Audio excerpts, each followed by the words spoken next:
dengan bacaan surah Al-Mulk pada muka surat 562 insyaAllah. Al-Fatihah. A'udzu billahi minasy syaithanir rajim. Bismillahirrahmanirrahim.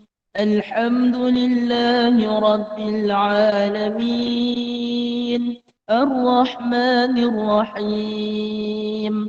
Maliki yaumiddin. إياك نعبد وإياك نستعين اهدنا الصراط المستقيم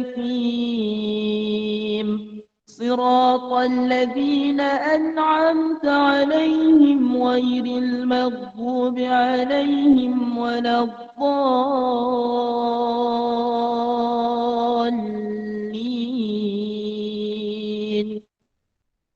بسم الله الرحمن الرحيم. تبارك الذي بيده الملك وهو على كل شيء قدير الذي خلق الموت والحياة ليبلوكم أيكم أحسن عملا وهو العزيز الغفور. الذي خلق 7 سماوات طباقا ما ترى في خلق الرحمن من تفاوت فارجع البصر هل ترى من فطور ثم ارجع البصر كرتين ينقلب إليك البصر خاسئا وهو حسير. ولقد زينا السماء الدنيا بمصابيح وجعلناها رجوما للشياطين وأعتدنا لهم عذاب السعير. وللذين كفروا بربهم عذاب جهنم وبئس المصير. إذا ألقوا فيها سمعوا لها شهيقا وهي تفور تكاد تميز من الغيظ كلما ألقي فيها فوج سألهم خزنتها ألم يأتكم نذير قالوا بلى قد جاءنا نذير فكذبنا وقلنا ما نزل الله من شيء إن أنتم إلا في ضلال كبير. وقالوا لو كنا نسمع أو نعقل ما كنا في أصحاب السعير فاعترفوا بذنبهم فسحقا لأصحاب السعير. إن الذين يخشون ربهم بالغيب لهم مغفرة وأجر كبير. وأسروا قولكم أو اجهروا به إنه عليم بذات الصدور. ألا يعلم من خلق وهو اللطيف الخبير.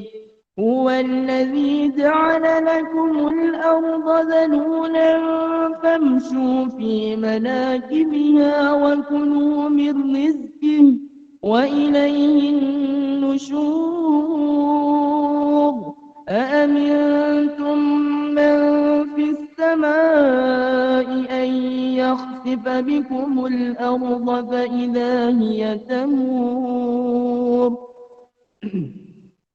أم أمنتم من في السماء أن يرسل عليكم حاصبا فستعلمون كيف نذير ولقد كذب الذين من قبلهم فكيف كان نكير أولم يروا إلى الطير فوقهم صافات ويقبضن ما يمسكهن إلا الرحمن إنه بكل شيء بصير أمن هذا الذي هو جند لكم ينصركم من دون الرحمن إن الكافرون إلا في غرور أمن هذا الذي يرزقكم إن أمسك رزقه بل لجوا في عتو ونفور أفمن يمشي مكبا على وجهه أهدى أمن يمشي سويا على صراط مستقيم قل هو الذي أنشأكم وجعل لكم السمع والأبصار والأفئدة قليلا ما تشكرون قل هو الذي ذرأكم في الأرض وإليه تحشرون ويقولون متى هذا الوعد إن كنتم صادقين قل إنما العلم عند الله وإنما أنا نذير مبين فلما رأوه زلفة سيئت وجوه الذين كفروا وقيل هذا الذي كنتم به تدعون قل أرأيتم إن أهلكني الله ومن معي أو رحمنا فمن يجير الكافرين من عذاب أليم قل هو الرحمن آمنا به وعليه توكلنا فستعلمون من هو في ضلال مبين قل أرأيتم إن أصبح ماؤكم غورا فمن يأتيكم بماء معين صدق الله العظيم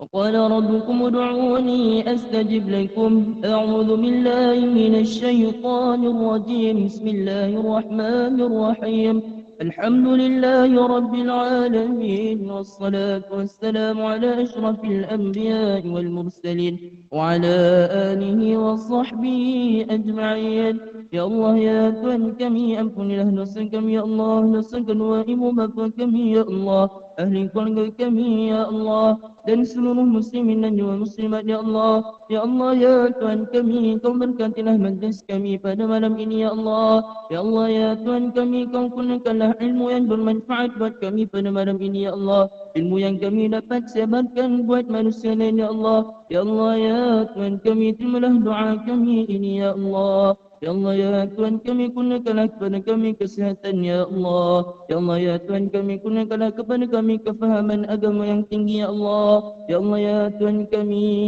ampunilah dosa kami ya Allah tetapkanlah hati-hati kami ya Allah berlandaskan akidah ahli sunnah wal jamaah ربنا آتنا في الدنيا حسنة وفي الآخرة حسنة وقنا عذاب النار. وصلى الله على سيدنا محمد وعلى آله وصحبه وبارك وسلم، والحمد لله رب العالمين. تقبل الله منكم. Minna wa minkum taqabbal ya karim. Alhamdulillah wa jazakallah khairan. Terima kasih pada Fadil Ustaz Muhammad Haris Daniel yang memimpin bacaan surah Al-Mulk dan doa, mudah-mudahan doa yang dipanjatkan beserta hajat daripada kita Allah terima, Allah makbul tanpa ada hijab dan penghadang atas segala permintaan dan hajat kita masing-masing, insya-Allah. Terima kasih Fadil Ustaz Muhammad Haris Daniel di atas pimpinan itu tadi. Baiklah yang bahagia tuan-tuan dan puan sahabat rahimakumullah sekalian, tanpa melengahkan masa kita masuk ke arena seterusnya, iaitu gelanggang forum perdana pada malam ini yang kita anjurkan secara bersama, yang kita menampilkan 3 orang penalis. Dan pada malam ini tuan-tuan dan puan sahabat rahimakumullah sekalian, kita akan bersama-sama membincangkan tentang pengorbanan demi keredaan. Baik tuan-tuan dan sahabat rahimakumullah sekalian, baru saja kita mendengar pengumuman oleh penyimpan Muhur Besar Raja-Raja menyatakan bahawa tarikh untuk kita bersama-sama menyambut Hari Raya Aidil Adha ialah pada 10 Zulhijjah, iaitu pada hari Ahad, insya-Allah taala. Jadi tuan-tuan dan puan sahabat rahimakumullah sekalian, tajuk kita bersempena dengan sambutan Hari Raya Aidil Adha berkenaan dengan pengorbanan demi keredaan. Jadi untuk itu, sebelum kita tampilkan ketiga-tiga penalis, izinkan kepada saya untuk menyatakan sedikit biodata terhadap ketiga-tiga penalis yang akan bersama dengan kita pada malam ini, iaitu yang pertama ialah Fadil Ustaz Muhammad Rahmat bin Muhammad Ajib Al-Hafiz, manakala panel kita yang kedua ialah Ustaz Muhammad Nazri bin Mustaqim, dan panel kita yang ketiga Fadil Ustaz Muhammad Azhar bin Ibrahim. Izinkan saya untuk berkongsi sedikit biodata tentang diri mereka. Panel kita yang pertama mungkin telah pun berada di talian bersama kita, itu Fadil Ustaz Muhammad Rahmat bin Muhammad Ajib Al-Hafiz. Menamatkan pengajian di Madrasah Tahfiz Miftahul Ulum di Hudul Langat, kemudian menyambung pengajian Al-Alim di Ma'had yang sama, Madrasah Miftahul Ulum, kemudian menyambung lagi ke pengajian seterusnya, dan kini dalam proses talaqi bersanad dalam Dauratul Hadis, dan sedikit pengalaman sebagai mudir di Ma'had Tahfiz Darul Faizin, Kampung Lubuk Kelubi, Hulu Langat, Selangor. Jadi mungkin Ustaz Muhammad Rahmat bersama dengan kita. Assalamualaikum Ustaz. Waalaikumsalam warahmatullahi wabarakatuh. Masya Allah Ustaz. Jamil jiddan. Alhamdulillah. Kaifa hal Ustaz? Tamam? Bikhair. Alhamdulillah, alhamdulillah. Okey Ustaz, terima kasih banyak Ustaz bersama dengan kami. Baik. Allah khair insya-Allah. Baik. Kita terus bersama dengan panel kita yang kedua, sedikit tentang latar belakang dan juga biodata beliau. Dikenali sebagai namanya Ustaz Muhammad Nazri bin Mustaqim. Dilahirkan, saya sebut dilahirkan di kota Kinabalu, Sabah. Orang Sabah, bah. Orang Sabah, bah. Sudah berkahwin, dikurniakan 3 orang anak asal Melayu. Ingatkan Kadazan. Bukan ya? Dan beliau merupakan salah seorang imam di Masjid Negara Kuala Lumpur. Assalamualaikum Ustaz. Waalaikumsalam warahmatullahi. Ustaz minta maaf saya, gurau-gurau saya. Tak apa. Bukan sama apa. Dan untuk makluman semualah, Ustaz Nazri merupakan pengiring kepada tetamu utama dalam persidangan ulama Asia Tenggara sekarang ni sedang berlangsung. Jadi Ustaz Nazri adalah pengiring kepada Syekh Al-Ma'ali Syekh Muhammad Abdul Karim Al-Issa. Jadi malam ni Ustaz berkelapangan untuk curi-curi masa bersama dengan kita. Terima kasih Ustaz. Sama-sama. Dia pegang tu, maksudnya sebelah kanan dengar kita punya forum, sebelah kiri dengar maklumat untuk Syekh panggil dia. Jadi dia tak boleh tinggal Syekh. Jadi kita rasa betul Ustaz sebab bersama dengan kita. Jadi insya-Allah Ustaz, masa kita akan ambil masa lebih kurang tak lama, dalam sejam untuk bersama dengan kita semua ya Ustaz ya. Baik. InsyaAllah. Ustaz Nazri, manakala panel kita yang ketiga juga tidak asing lagi dalam dunia dakwah di Malaysia. Sedikit biodata tentang beliau. Merupakan pensyarah di Universiti Sains Islam Malaysia, USIM, nilai, dan memegang ijazah sarjana muda dari Universiti Ibn Tufail Kenitra daripada Maghribi dalam bidang pengajian Islam dan Hadis, dan juga merupakan pemegang ijazah dari Universiti Islam Antarabangsa Malaysia UIM dalam pengkhususan pengajian Al-Quran dan As-Sunnah, dan bakal menamatkan pengajian dalam PhD di Universiti Kebangsaan Malaysia, iaitu Fadil Ustaz Muhammad Azhar bin Ibrahim. Assalamualaikum Ustaz. Timbullah Ustaz. Tak timbul-timbul ini Ustaz.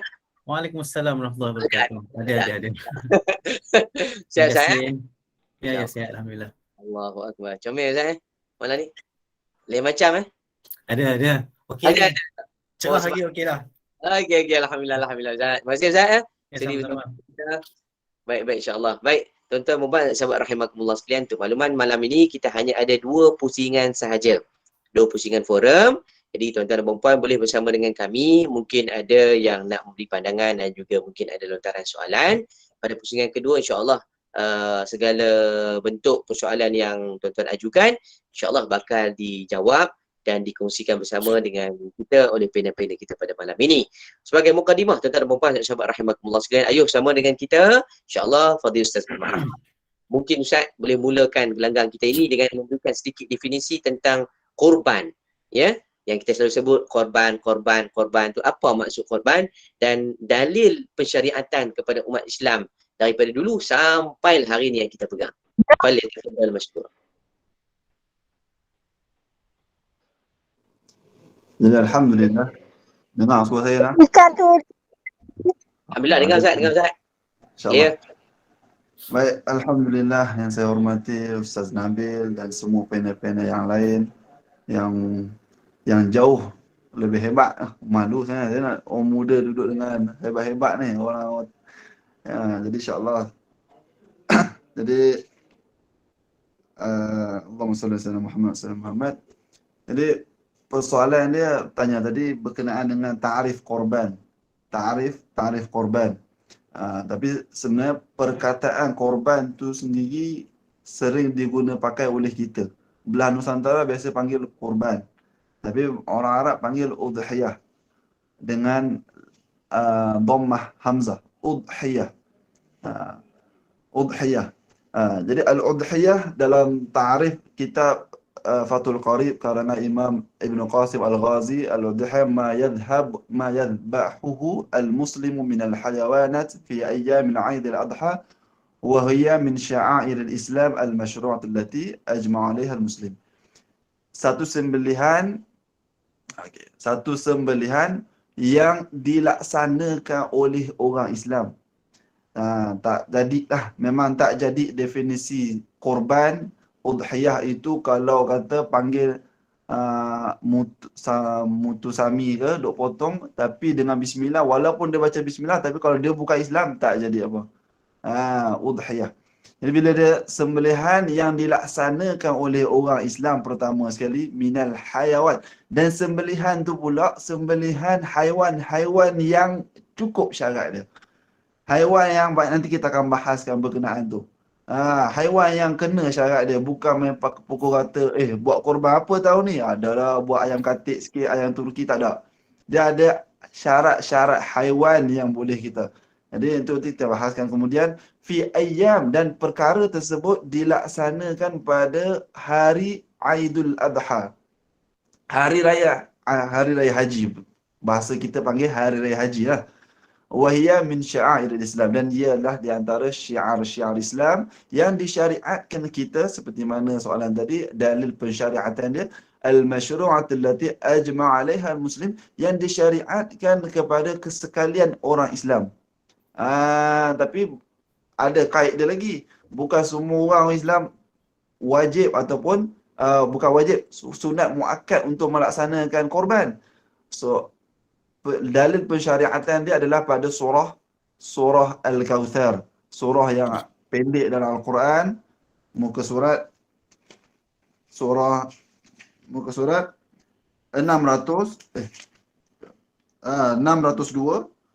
surah Al-Kautsar. Bismillahirrahmanirrahim. Inna a'tainakal kautsar. Sesungguhnya kami telah berikan Al-Kautsar, nikmat yang banyak. Fasalli li rabbik wanhar, dan tunaikanlah salat kepada Tuhan kau dan berkorbanlah. Jadi hubung kait fasalli li rabbik wanhar sangat rapat. Bila kamu dah tunai solat, teruslah buat korban. Dan itulah dalil persyariatan ulama dalam mazhab Syafi'i dan sekalian ulama 4 mazhab yang lain ada mengambil ianya sebagai dalil untuk melaksanakan korban pada hari raya haji. Dan pensyariatan, asbab pensyariatan dia juga tak lain tak bukan seperti mana yang sering kita dengar adalah datangnya daripada kisah Nabi Allah Ibrahim alaihi salam dan juga Nabi Allah Ismail alaihi salam. Kisah tu panjang, insya-Allah mungkin ada panel lain yang akan kongsikan.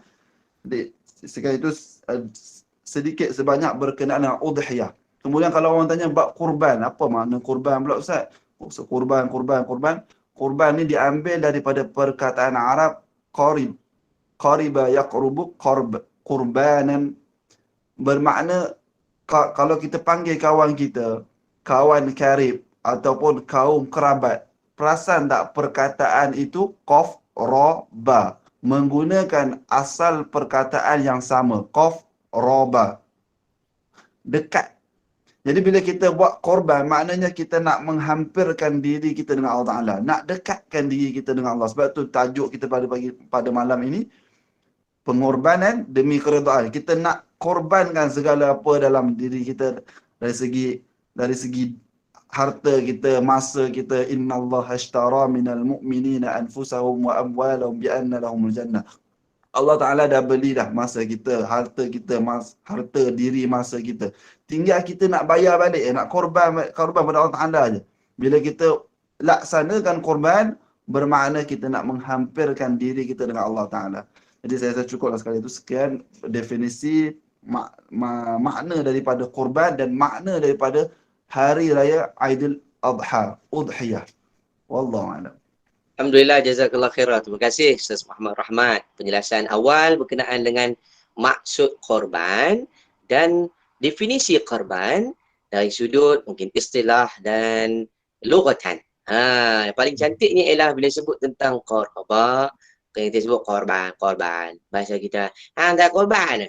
Aku tunggu daging korban. Rupanya dia yang dikorbankan. Jadi dia tak tahu maksudnya korba itu adalah proses untuk kita mendekatkan diri dengan Allah Subhanahu wa Ta'ala. Jadi cantik tuan-tuan.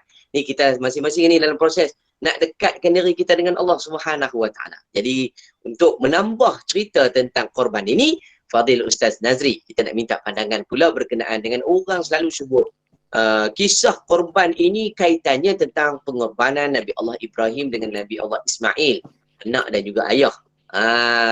Sejauh manakah kaitan itu dalam erti kata udhiyah yang disebut Fadil Ustaz Muhammad Rahmat tadi, dan juga bagaimana dia ada kaitan juga mungkin tentang proses untuk kita melihat bukan hanya korban, ada kait pula dengan Hari Raya Haji. Fadil Ustaz, silakan untuk memberikan penjelasan dan pencerahan sebab kami duduk biasa dalam keadaan tertulak. Sila cerahkan.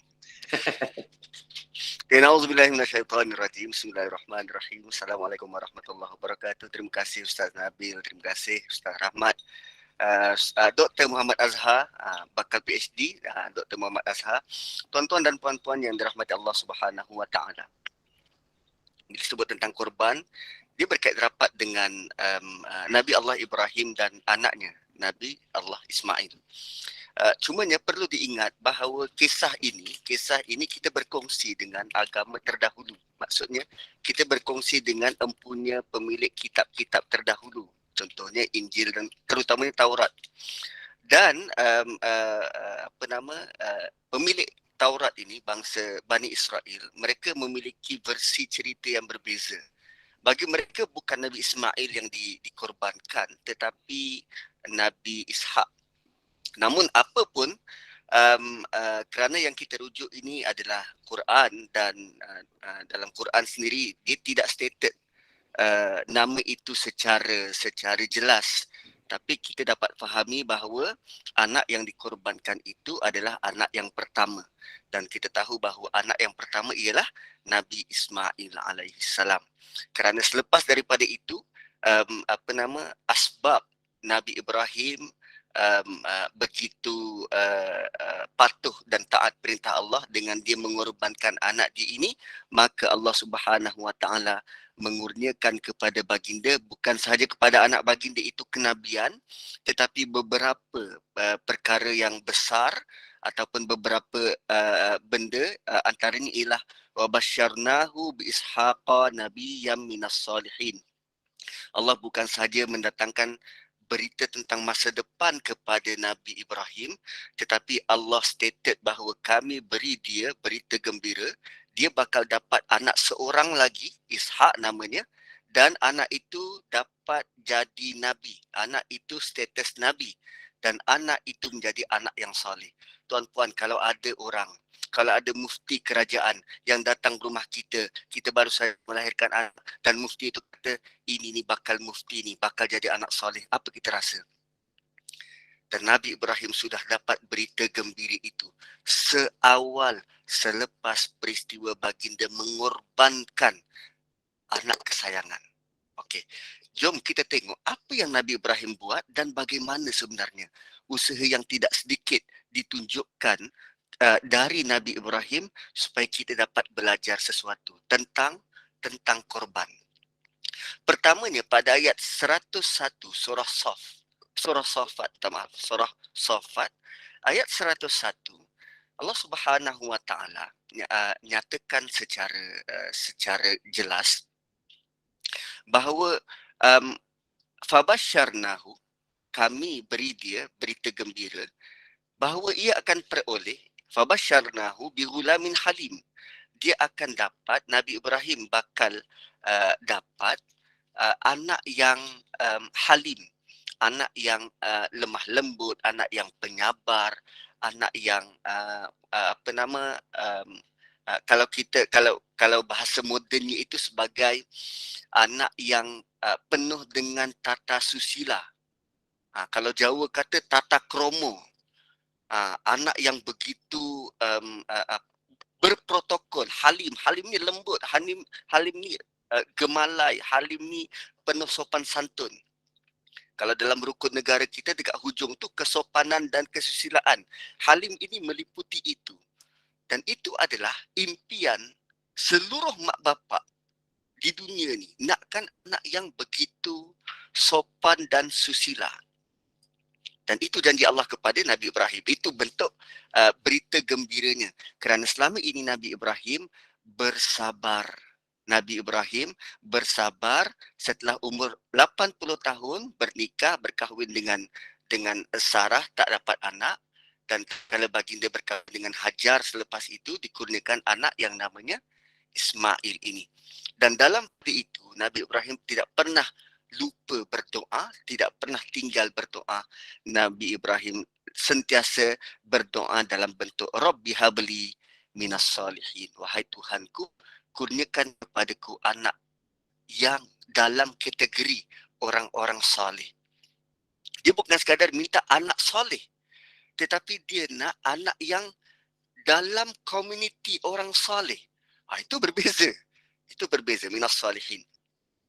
Kemudian apa berlaku selepas anak itu sampai umur baligh ataupun sampai anak itu kepada usia yang dia boleh berdikari. Kalau kita mungkin anak-anak kita yang sudah boleh berdikari ni, katakanlah usia 12 tahun dia boleh menguruskan diri dia sendiri, ataupun usia 15 tahun bagi lelaki. Lelaki kan lambat matang sikit, lambat proses baligh dia tu. Katalah umur 15 tahun. So basically Nabi Ibrahim, ayat 102 ini menyatakan tatkala Nabi Ismail ini sampai ke satu tempoh, satu umur yang boleh as-sa'yah, dia boleh berdikari, dia boleh bekerja sendiri, dia boleh usahakan mengurus diri dia sendiri. Maka pada waktu itu Nabi Ibrahim menyatakan sesuatu yang mengganggu tidur dia. Apa dia? Ya bunayya inni ara fil manami. Wahai anakku, aku seringkali bermimpi. Ara ni fi'il mudhari.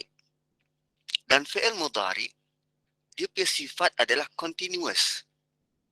Nabi Ibrahim kerap bermimpi untuk sembelih anak. Belum sembelih, bermimpi nak sembelih anak. So bayangkan seorang Nabi yang tiap malam, mungkin seminggu sekali, mungkin 3 hari sekali, bermimpi sembelih anak. Dan itu satu pengalaman yang sangat mendatangkan trauma yang bukan sedikit.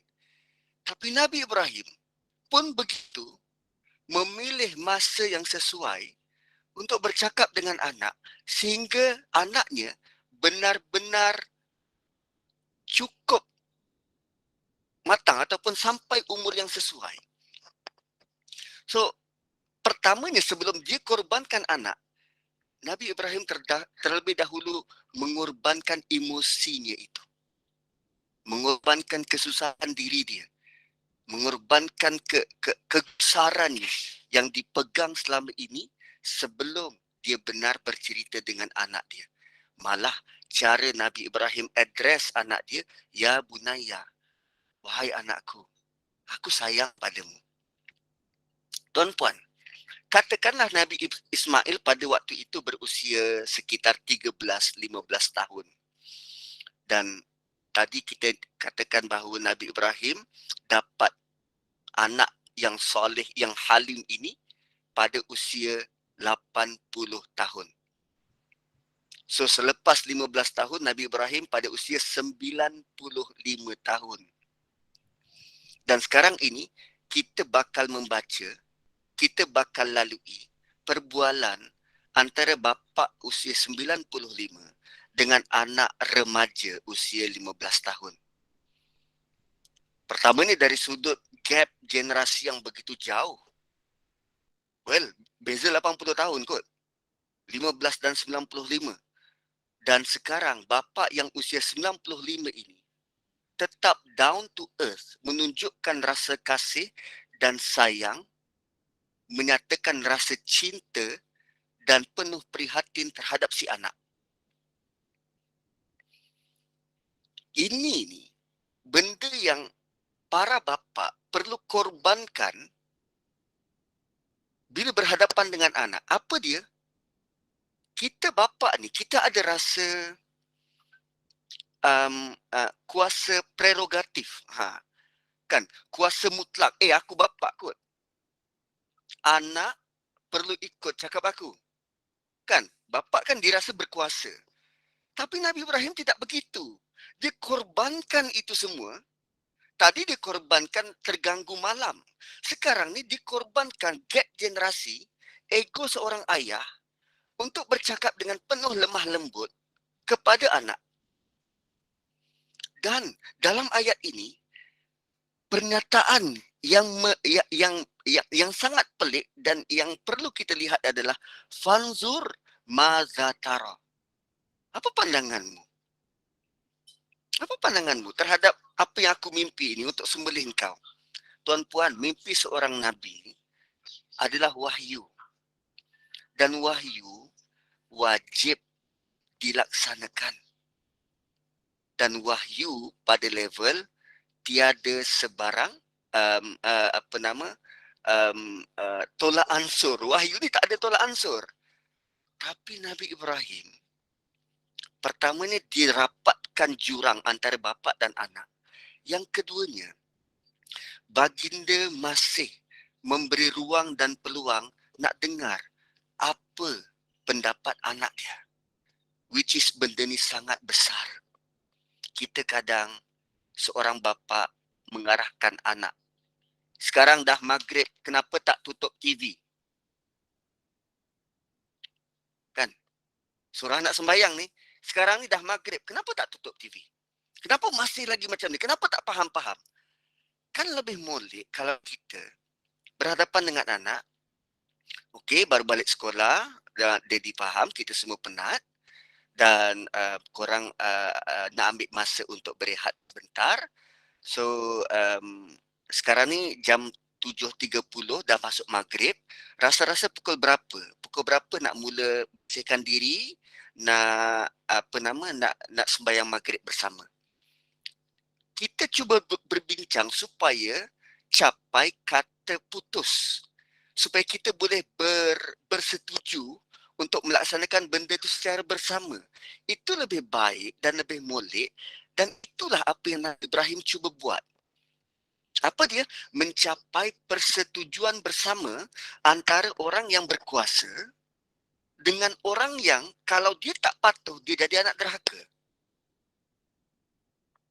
Kan apa yang Nabi Ibrahim cuba tunjuk? Fanzur madza tara, apa pendapatmu? Dan jawapan balas dari si anak juga sangat menakjubkan. Tuan-puan, kita tahu latar belakang sejarah mereka ini. Nabi Ibrahim meninggalkan anak ini sewaktu kecil bersama dengan ibunya. Dan ibu itu berlari-lari anak antara dua bukit sehingga terbitnya ma'u zamzam, ma' yang dikepung, air yang terbit itu. Dan si anak sebenarnya dia boleh sahaja menyatakan benda yang berlaku. Apa dia? Ayah, saya telah lama ditinggalkan ayah. Kalaupun tidak 15 tahun, 10 tahun, tak kurang dari itu. Ayah sibuk keluar, pergi berdakwah ke sana kemari. Saya dan ibu di sini. Siapa yang besarkan kami? Dan sekarang ayah datang ke sini. Akan macam filem Melayu kan. Ayah datang ke sini, nak sembelih saya. Dan menariknya, dalam dialog ini, Allah tidak nyatakan sebarang perkataan daripada sang ibu. Dan kita perlu tahu bahawa bila melibatkan anak, peranan ibu sangat penting. Tapi Allah tidak nyatakan pun apa komen daripada ibu. Tetapi kita dapat fahami melalui jawapan si anak. Ibu Nabi Ismail telah berkorban sehabis baik untuk membesarkan seorang anak sehingga bila dia menerima arahan dari Allah, dia benar-benar bersedia untuk patuh dan taat. Itu korban luar biasa. Perkara yang berlaku di belakang tabir, yang tidak pun disebut, tetapi inilah antara jasa Hajar membesarkan Nabi Ismail sehingga dia begitu halim di hadapan ayahandanya. Itu sedikit sebanyak benda korban yang terdapat di sebalik sejarah Nabi Ibrahim dan Nabi Ismail. Selain daripada korban hakiki, baginda ada attempt untuk sembelih anaknya dan kemudian digantikan dengan kambing. Wallahu alam, kembali kepada Ustaz Nabil. Alhamdulillah, jazakallah khairan. Terima kasih Ustaz Nazri membawa kepada kita satu kisah yang besar dalam sejarah agama kita, sejarah Islam, bahawa bagaimana nilai pengorbanan yang kita tahu untuk mencapai ke tahap itu bukan senang, diuji dengan nilai keimanan. Tak lagi untuk dikorbankan insan yang paling disayangi setelah berjuang puluhan tahun. Ini yang perlu kita faham dari sudut korban. Ia adalah salah satu perkara yang datang daripada Allah Subhanahu Wa Taala. Dan justru untuk melihat sejauh mana nilai kesyukuran itu, tengoklah kisah seperti mana yang disebut Fadil Ustaz Nazri tadi sebagai satu renungan kita bersama. Kalau kita sayang harta, tak nak korban kerana sayang harta, itu namanya sayang untuk kita tinggal dunia. Tapi kalau kita sayang akhirat, nescaya harta akan berkorban. Sudah ya, insyaAllah. Baik, kita terus berpindah kepada panel kita yang ketiga, Fadil Ustaz Muhammad Azhar. Yang saya yakin Fadil Ustaz sendiri dah tak sabar-sabar nak sambung ni. Sebab bila orang dengar pengumuman Hari Raya Haji tadi, selalunya kalau kita dengar Hari Raya ni orang main mercun. Tapi kali ni dia kena ubah tune sikit. Kita nak kena tahu apa perkara yang perlu sebagai orang yang akan terlibat dalam ibadah korban maupun orang yang akan bersama-sama dalam proses penyembelihan korban itu sendiri. Jadi mungkin Ustaz boleh cerita kepada kami antara syarat, perkara-perkara yang berkaitan, terutama pada kita yang akan terlibat secara langsung maupun tidak langsung dalam pelaksanaan ibadah korban yang akan berlangsung minggu depan insya-Allah taala. Silakan. Okay, bismillahirrahmanirrahim. Terima kasih Al-Fadil Ustaz Nabil Ahmad, Ustaz Nazri, Ustaz Muhammad Rahmat, Ustaz Haris Daniel. Ada beberapa orang ustaz mungkin yang lain juga ustazah dalam ni insya-Allah. Alhamdulillah rabbil alamin. Salatan wa salaman ala man la nabiyya ba'da Muhammad ibni Abdullah sallallahu alaihi wasallam wa ala alihi wa sahbihi wa man tabi'ahu bi ihsanin ila yaumiddin. Alhamdulillah tadi dua panel saya rasa banyak menceritakan, memberi kita ruang untuk memahami konsep serta latar belakang dan orang kata apa, kefahaman yang kita perlu faham tentang korban, supaya bila kita buat ibadah korban, kita dah ada orang kata apa, kefahaman yang kita kena praktikkan di dalam kehidupan kita seharian. Dan sekarang ini saya diminta untuk lebih memfokuskan kepada fiqh korban itu sendirilah. Yang mana kalau ikutnya saya diminta untuk memfokuskan kepada fiqh mudahhi, maksudnya orang yang berkorban itu sendiri, maksudnya orang yang ingin melakukan korban, sama ada untuk orang kata apa, secara individu ataupun dari segi konsep pengurusan secara beramai-ramai lah. Tetapi saya lebih fokus kepada konsepnya secara individu dulu. Konsep secara pengurusan beramai-ramai itu adalah tergantung dan terkait rapat dengan konsep pengurusan individu, sebab korban ini adalah ibadat individu sebenarnya. Dia bukan organisasi. Nanti kita akan sentuh sikit kalau sempat. Antara syarat-syarat utama yang penting bagi seorang yang nak berkorban itu bukan berkorban. Sebenarnya ayat tu pun susah juga nak usul kan, bukan orang yang nak berkorban, orang yang nak melakukan ibadah korban. Okey. Fokus kepada individu yang ingin melakukan ibadah korban. Yang pertama, mestilah orang yang hendak melakukan ibadah korban itu seorang Muslim. Nanti orang tanya pula, habis tu mukmin macam mana? Jadi Muslim dan mukmin sekali lah. Sebab kalau ikut takrifan Muslim dengan mukmin tu, kalau disebut satu perkataan di dalam satu ayat, dia merangkumi makna mukmin. Tapi kalau perkataan mukmin dan Muslim itu berada di dalam satu ayat, idza jtama'a iftaraqa, maknanya dia akan berlainan maksud mukmin dan Muslim itu perbahasan lain lah. Tapi nak ceritanya kalau dikatakan menjadi syarat seorang yang ingin melakukan korban itu adalah Muslim, maka dalam waktu yang sama ia mukmin lah. Secara orang kata apa, kita perlu faham begitulah. Dan tidak sah orang kata apa, ibadat korban itu dilakukan oleh seorang yang kafir ataupun seorang yang tidak lagi Islam, belum lagi Muslim. La yanfa'u ta'ah ma'al kufr. Tidak bermanfaat ketaatan kepada arahan-arahan Allah SWT itu dengan kekufuran. Walaupun dia bersedekah banyak mana ke, berkorban berapa ekor lembu ataupun unta ke, dia tidak memberi apa-apa manfaat ataupun faedah. Mungkin dari segi perkara atau isu yang berkaitan dengan Muslim sebagai satu syarat untuk orang yang ingin melakukan korban, ada soalan di sana. Mungkin kita agak asing untuk soalan ini, tetapi bagi orang-orang yang mungkin pernah berada di luar negara ataupun punya kawan-kawan yang berada di luar negara, di Eropah dan negara-negara yang minoriti Muslim, mungkin persoalan yang juga timbul adalah, kami di sini tak boleh sembelih sendiri-sendiri, tak boleh senang-senang sembelih dekat depan rumah, nanti kami ditangkap dan kami akan dikenakan orang kata apa, fine ataupun dia panggil saman ataupun denda yang kadang-kadang orang kata tak cukup makan lah kalau nak bayar. Kan, jadi macam mana ni nak serah, ataupun kami boleh nak lakukan korban tetapi kami kena bawa binatang korban itu ke tempat penyembelihan, maksudnya slaughtering house, maksudnya tempat penyembelihan yang diwartakan oleh kerajaan tempatan. Kerana di sana hak-hak haiwan ni sebenarnya tinggi. Sebenarnya bukan Islam tidak meraihkan hak-hak haiwan ataupun makhluk lain selain daripada manusia, tetapi perkara itu dah disebut. Cuma dari segi orang kata apa, pentadbiran itu dari segi negara itu kita tak buat benda tu sebab kita negara Islam.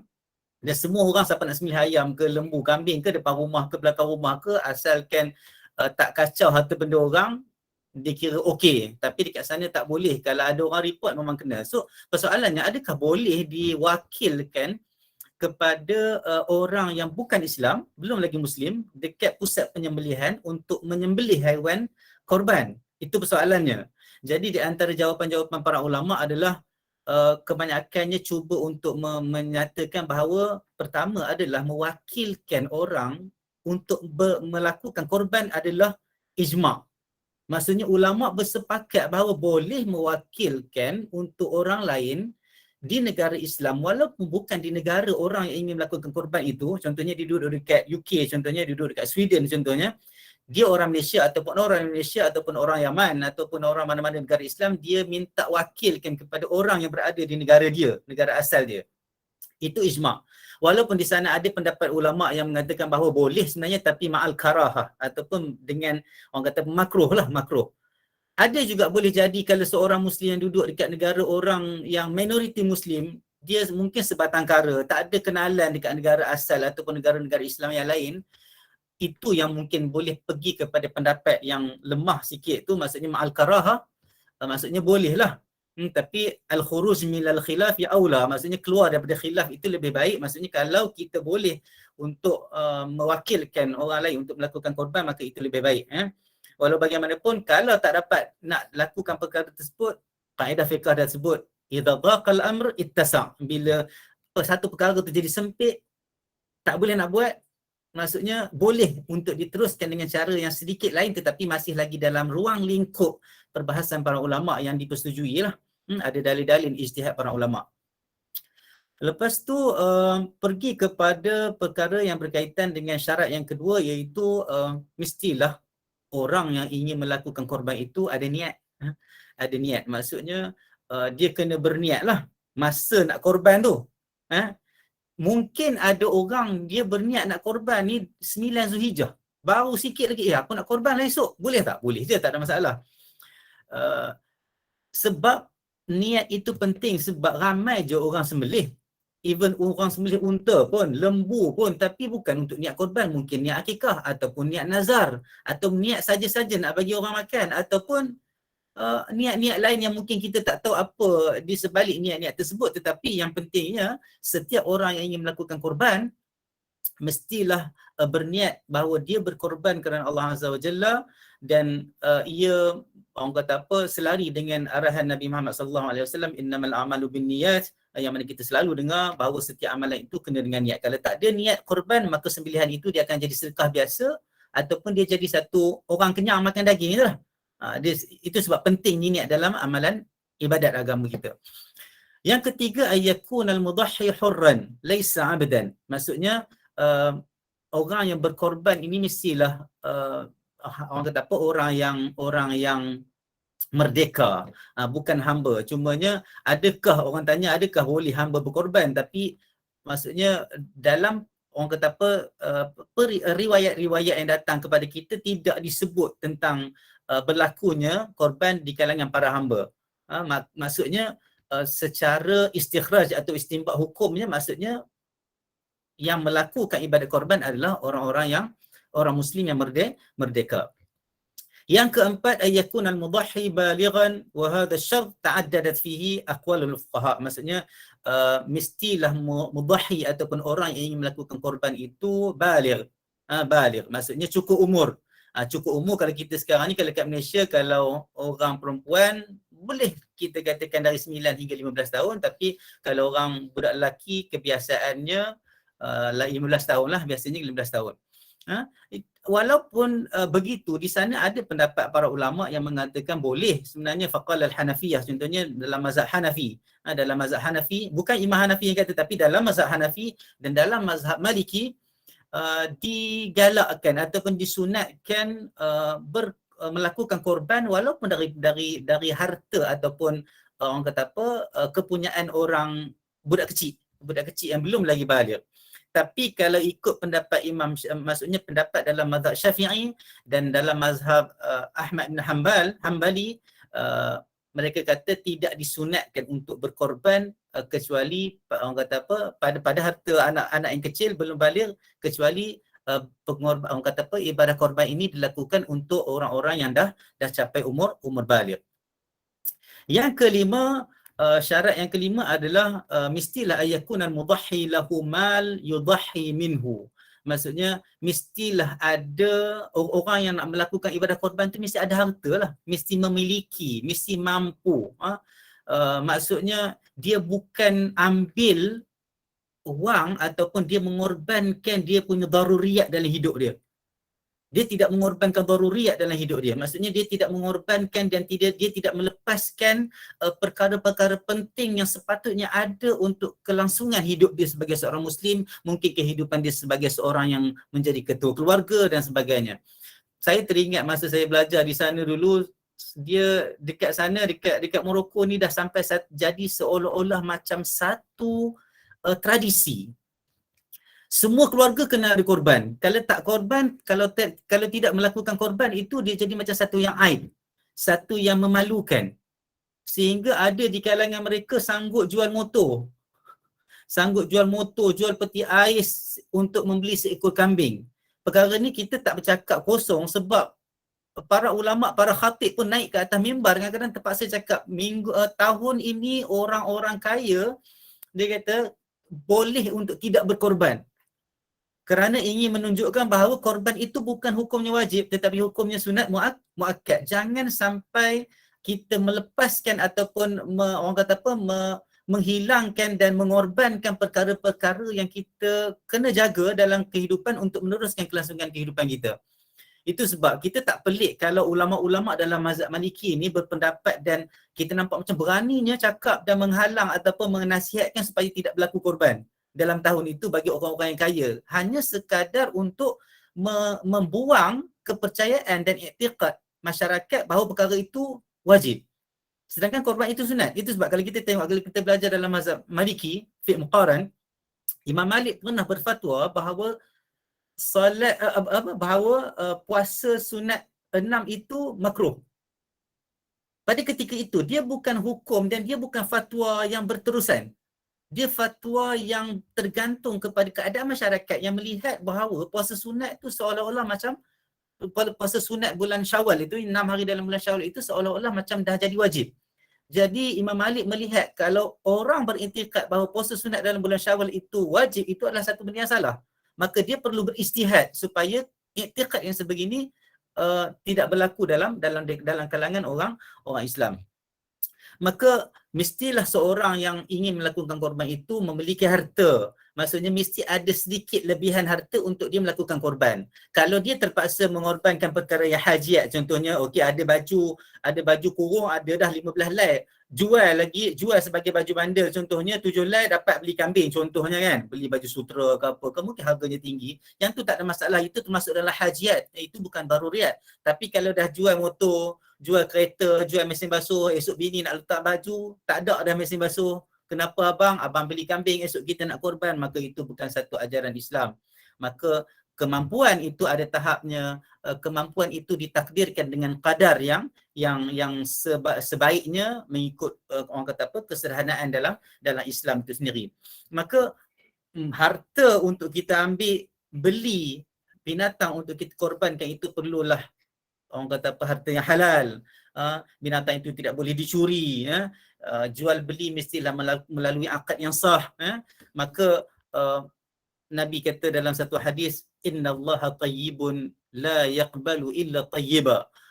Allah itu baik, bagus, tidak Allah tidak menerima satu-satu perkara itu kecuali perkara yang baik, perkara yang bagus. Di antara perkara yang juga kita kena ingat semasa kita melakukan penyembelihan, biasanya sekarang ni dah banyak dah, kalau sembelih dekat masjid surau itu kadang-kadang orang lepas dekat tukang sembelih je. Tapi kalau ikut yang betulnya, kalau bolehnya orang yang berkorban, orang ingin melakukan korban itu sendiri yang sembelih binatang korban. Cumanya kekuatan dan kemahiran seorang itu berbeza, maka itu tidak menjadi halangan. Tetapi bagi orang yang ingin menyembelih, Nabi kata apa dalam Sahih Muslim? Dia kata apa? Sintani hafidhutuhuma an Rasulullah sallallahu alaihi wasallam. Hadis ini diriwayatkan oleh Shaddad bin Aus dalam Sahih Muslim. Dia kata sintani hafidhutuhuma an Rasulullah sallallahu alaihi wasallam. Qala inna Allah kataba al-ihsana ala kulli shay. Fa idza qataltum fa ahsinu al-qitlah wa idza dhabhtum fa ahsinu adh-dhabh wal yuhidda ahadukum shafratahu falyurih dhabihatahu. Dua benda yang aku hafal, aku ingat apa daripada Rasulullah sallallahu alaihi wasallam. Dia kata, Nabi kata sesungguhnya Allah telah memfardukan, mewajibkan ihsan ke atas setiap perkara. Jadi dia kata kalau kamu nak membunuh, maksudnya bunuh haiwan yang perlu kita bunuh, even dalam peperangan sekalipun kita tak boleh ambil orang kepala pancung dan sebagainya. Itu sebab Nabi pernah marah bila ada para sahabat balik dari perang bawa balik kepala orang kata apa, tawanan perang. Nabi larang dan Nabi marah benda tu berlaku sebab itu bukan satu akhlak yang dilakukan, yang perlu dibuat oleh orang Islam. Itu perangai dan kerja orang berperang di kalangan orang Rom dan Parsi pada ketika itu. Maka fa'ahsinul qitlah, bunuh sekali. Kalau kita nak bunuh cicak ke bunuh apa ke, bunuh sekali saja kalau boleh. Percubaan lah, maksudnya kita cuba untuk bunuh sekali. Wa idza dhabhtum fa'ahsinudz dhabh, kalau kamu ingin sembelih, sembelihlah elok-elok. Wal yuhidda ahadukum syafratahu, maksudnya kena tajamkan pisau. Fal yurih, dan orang kata apa, buatlah binatang itu jangan jadi duduk tak senang duduk. Itu sebab Nabi pernah kata, adakah kamu dalam satu hadis yang lain, adakah kamu nak bunuh dia dengan kematian yang berkali-kali? Sebab ada seorang sahabat, dia pergi duduk dekat atas haiwan yang dia nak sembelih sambil asas pisau. Itu sebab sebenarnya dia berkaitan juga dengan pengurusan kita sekarang ni. Kalau kita dekat kampung, mungkin kita sembelih seorang-seorang dekat satu rumah, seekor je kambing atau 2 ekor kambing, mungkin kita boleh buat lari lah. Tapi kalau dekat setengah-setengah surau dan masjid, ada banyak lembu dan kambing, maka kalau boleh ejeka surau, sediakan kanvas dan sebagainya, boleh alihkan dia orang kata apa, mobile punya kanvas, supaya kita tutup haiwan-haiwan yang belum lagi disembelih dengan haiwan-haiwan yang dah disembelih. Maksudnya kalau susun dekat tepi pagar masjid dan surau itu, kan, satu lembu dah sembelih, maksudnya alih kanvas, tutup pula satu lagi lembu, supaya haiwan-haiwan yang belum lagi disembelih itu tidak melihat rakan-rakan mereka yang dah disembelih. Ini adalah satu benda yang ihsan yang Nabi ajar, yang Islam bawa, supaya kita sendiri sebenarnya bila kita tak pandai nak uruskan korban ini, kita dikecam, kita sentiasa di-attack, diserang oleh orang-orang yang sentiasa nak mencari kesalahan orang Islam, sedangkan kita sebenarnya kita tidak meraihkan apa yang Islam dan Nabi Muhammad SAW dah ajar sebelum ini, dan kita tinggalkan segala syariat dan adab itu. Saya rasa setakat itu saja yang berkaitan dengan kata apa, fiqh ataupun syarat-syarat yang wajib ataupun yang perlu. Satu lagi perkara sebelum saya terlupa, tentang potong kuku. Tadi ada soalan dekat saya, dia kata kalau saya nak melakukan korban untuk ayah saya, boleh tak saya termasuk ke orang yang nak kena tahan supaya tak potong kuku dan rambut, kan? Maksudnya kalau orang yang nak berniat korban pada awal Zulhijjah, nampak je bulan Zulhijjah, maksudnya kena tahan, jangan potong kuku, jangan potong rambut. Adakah dia kata kalau dia nak berkorban, nak melakukan korban untuk ayah dia, kena tak? So kembali kepada hukum berkorban, melakukan korban untuk ayah ni, kalau dalam mazhab Syafi'i tak ada, kecuali diwasiatkan ataupun dia bernazar. Tapi bagi mazhab-mazhab lain, Abu Hanifah dan Maliki contohnya, Imam Malik contohnya, mereka mengharuskan melakukan korban untuk ayah walaupun tidak diwasiatkan ataupun tidak dinazar. Maka bagi yang mengikut pendapat kata boleh ataupun di atas dasar nazar atau wasiat, maka dia juga orang kata apa, terkait dan tergantung dengan hukum sunat untuk menyimpan kuku dan rambut selepas dilihat anak bulan Zulhijjah, sehinggalah melakukan korban. Selepas itu barulah dia boleh memotong kuku dan orang kata apa, dan rambut. Dan hukum ini adalah hukum sunat muakkad, dan dia bukan wajib, walaupun setengah mazhab mengatakan, tak silap, dalam mazhab Abu Hanifah mengatakan wajib, tetapi dalam mazhab Syafi'i dia bukan hukum wajib. Maka kalau dalam kuku kita tu ada najis, ada orang kata apa, keperluan untuk memotong kuku dan rambut, maka boleh potong, kalau itu menuntut kepada kita memotong kuku dan rambut, kalau ia perlu. Wallahu alam. Assalamualaikum warahmatullahi wabarakatuh. Waalaikumsalam warahmatullahi wabarakatuh. Panjang lebar Fadil Ustaz Muhammad Azhar memberikan pandangan, penjelasan berkenaan dengan fiqh, ya, hukum hakam, dan juga bagaimana tata cara kita untuk melaksanakan ibadah korban. Jadi penting kata Ustaz tadi, jangan sampai tergadai pula, dan jangan sampai terpaksa nak buat, sedangkan ia adalah